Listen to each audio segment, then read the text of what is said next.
বন্ধুরা আজকে লাল শাক ভাজা হবে। দেখতে পাচ্ছেন আমাদের উপকরণ তৈরি। লাল শাক ভাজা হবে, আপনাদের দেখাবো লাল শাক কেমনভাবে ভাজে।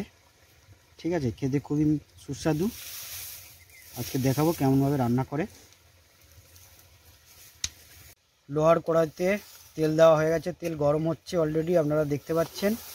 আমরা এক্ষুনি লাল শাক ভাজবো। তেলটি গরম হতে একটু সময় লাগছে, হয়ে গেলে আমরা ভাজবো। শুকনো লঙ্কা দিচ্ছি,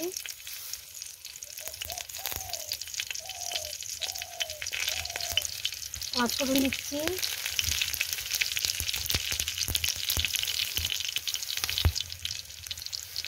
দিয়ে একটু নাড়লাম,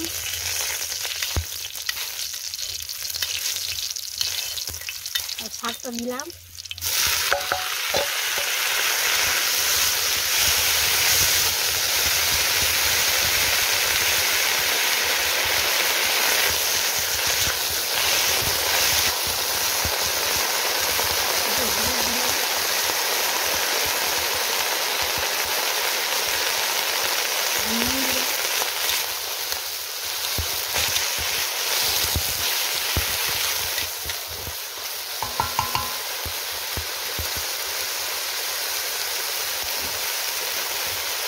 ঢাকা দিই সেদ্ধ আর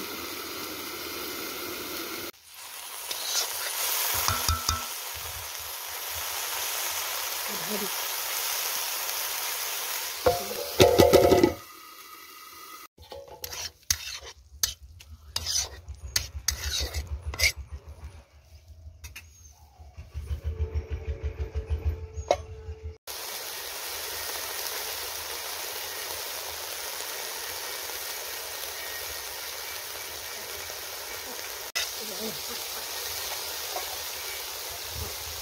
লাল শাক ভাজা হয়ে গেছে, তুলে নেব। তুলছি খুঁটি দিয়ে, অল্প অল্প আছে তো, ভালো রান্না।